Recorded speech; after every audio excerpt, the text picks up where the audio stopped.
අයිබෝන් මම නුවන් කේවිට්ස් හැමදාම එකම විදිහේ AI වීඩියෝ කන්ටෙන්ට් අරන්ගෙන මට හිතුණා ඔයාලත් එක්ක ඩිසයින් ගැන ෂෙයා කරගන්න ඕනි කියලා. ඒකට හේතුව තමයි මම මේන්ලි ඉන්කම් එකක් ගන්නෙ AI tools පාවිච්චි කරලා නෙවෙයි. AI tools පාවිච්චි කරනවා හැබැයි mainly AI tools පාවිච්චි කරලා නෙවෙයි. මගේ ඉන්කම් එකේ 90%ක් විතර මම ගන්නෙ physical designing. කියන්නේ අපි graphic designing follow up කරලා. මම වෘත්තීය වශයෙන් UI UX design කෙනෙක්. ඒ වගේම අපේ Kevits කියලා කම්පැනි එකක් තියෙනවා. මෙතනින් ඔයාලගේ business ටිකේ design part එක අපි manage කරලා දෙනවා.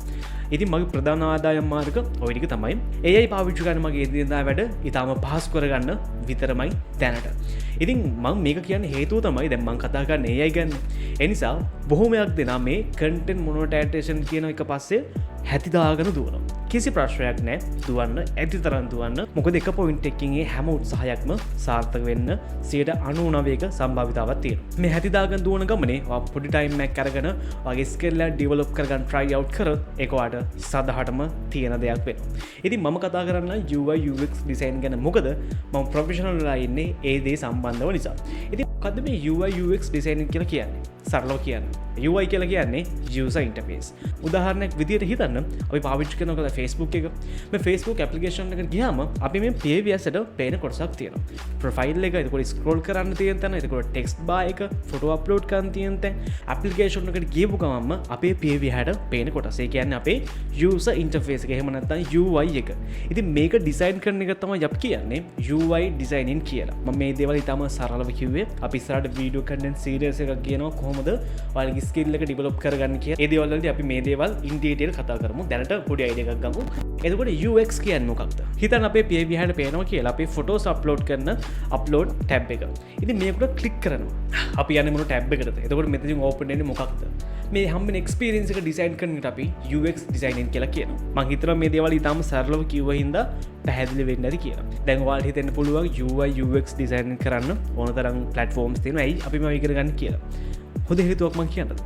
මගේ ක්ලයන්ට් ලගෙන් බොහොමයක් දෙනා කියන්නේ බ්‍රදර් අපි UI එක හදද්දී අපිට AI පාවිච්චි කරන්න එපා. අපිට human කෙනෙක්ගේ feel එකෙන් අපිට UI එක හදලා ඕනේ කියලා. UI එකක් හැදුවට AI tool එකක් ඒකේ හම්බෙන human experience එක අද වෙනකොට AI tool එක ලබා දෙන්න බෑ. මොකද මේ UI UX කියන්නේ design field එක විතරක් ඉගෙනගෙන expert කෙනෙක් වෙන්න පුළුවන් දේවල් නෙවෙයි. මේවට psychology පව ඉගෙන ගන්න ඕනේ. අපේ මනස වැඩ කරන ආකාරය පවා ඉගෙන ගන්න වෙනවා. මේ වගේ UX කියන පාත් එක ස්ටඩි කරද්දී. සාමාන්‍යයෙන් ඔයාලට pages පහක කියන්නේ අපි කියනවා tabs කියලා. මේවට tabs පහක UI එකක් ඩිසයින් කරන්න ඔයාලට හිතෙන සරල වශයෙන් client කෙනෙක් කීයක් payment කරයි කියලා. ඔයාලගේ හිතන දේ පල්ලෙහා comment එකේ දාන්න අපි බලමු මේ දේවල් හරිද කියලා. right ඔය කට්ටිය UI UX design වලට කැමති නම් අපිත් එක්ක දිගටම එකතුලා ඉන්න. මේකට හේතුව තමයි අපි මේ කියන video content series එකක්. අපි experience එක අපි කියන project එකම ඔය කට්ටියත් එක්ක share කරනවා. ඒ වගේම UI UX design කෙනෙක් වෙන්නේ කොහොමද? ඒ දේවලුත් අපි ඔයාලට කියලා දෙනවා. ඊටම සරලව සහ ප්‍රායෝගික අත්දැකීම් සමගම. ඒ වගේම මේ UI UX ඉගෙන ගත්තට විතරක් බෑ. ඔයා මේ දේවල් මාකට් කරගන්න දැනගන්නත් ඕනේ. ඒ කියන්නේ අපි දැන් සාමාන්‍යයෙන් ගත්තොත් එimhe ලෝකෙම UI UX designers ලා අපි කියමුකෝ ලක්ෂ දෙකක් ඉන්නවා කියලා. ඊට වඩා ඉන්නවා මම මේ කියන උදාහරණයක් විදියට මේ ලක්ෂ දෙක අතරින් client කෙනෙක් වව තෝරගන්න ඕනේ. ඒ දේ ඔයා ඉගෙන ගන්න ඕනේ. ඉතින් ඔයා මේ UI UX design ඉගෙනගෙන කොහොමද මේව මාකට් කරන්නේ? මොන platform වලද මේව මාකට් කරන්නේ කියන දේ ගැන අපි ඔයාලට කියලා දෙනවා. ඉතින් right අපි දැන් බලමු අපි හදපු concept UI design එක. මොකද්ද concept UI design එකක් කියලා කියන්නේ? ඒ කියන්නේ දැනට තියෙන UI එකට අපේ concept include කරලා හදන design එක. එහෙම නැත්නම් UI එකක් නැති වෙන්නත් පුළුවන්. මේකට මේ විදිහේ UI එකක් තිබ්බොත් හොඳයි. අපි concept එකක් දෙනවා. ඒක තමයි අපි concept UI design එකක් කියලා කියන්නේ. ඔය කට්ටිය දන්නවා Kiehl's එක. ලංකාවේ ප්‍රමුඛ පොලේ සුපර් මාකට් චේන් එකක් Kiehl's කියන්නේ. ඉතින් දැනටමත් Kiehl's එකට already UI design එකක් තියෙනවා. හැබැයි අපිට හිතුණා මේක පොඩ්ඩක් modify කරලා ගන්න AI chatbot කෙනෙක් include කරලා මේක අපි concept එකක් මම කියව මේක officially කොහෙවත් publish වෙලා නැහැ. මේක අපි concept එකක් විතරමයි. හරිද? එතකොට සාමාන්‍යයෙන් මේකට AI chatbot කෙනෙක් හිටියොත් එයා කරන්න ඕන වැඩ මොනවද? එතකොට මේක interface එක තියෙන මොන වගේද? දේවල්ට අපිට හිතුණා. අපි මේකේ අදහස ස්කෙච් කරලා යද්දී අපිට තව දැනෙච්ච දෙයක් තමයි මේකට සාමාන්‍යයෙන් අපි වෙබ් ඇප්ලිකේෂන් එකම යූස් කරනවට අමතරව අපිට මේකට මොබයිල් UI එකක් තිබ්බොත් කොහොමද? කියන්නේ ඇප්ලිකේෂන් එකක් තිබ්බොත් කොහොමද? අපි පටන් ගත්ත chatbot එකෙන්. හැබැයි අපි දැන් ඇප්ලිකේෂන් ලෙවල් එකට ඇවිල්ලා ඉන්නේ. ඉතින් අපි ඒක ඉන්ටර්ෆේස් එකක් ඩිසයින් කරලා තියෙන. ඔයාලට මේ බලා ගන්න පුළුවන් ඉන්නේ අපි ඩිසයින් කරපු ඉන්ටර්ෆේස් එක. ඉතින් මෙතනදී අපි එක page එකක්වත් AI යූස් කරගෙන ඩෙවලොප් කරලා නැහැ.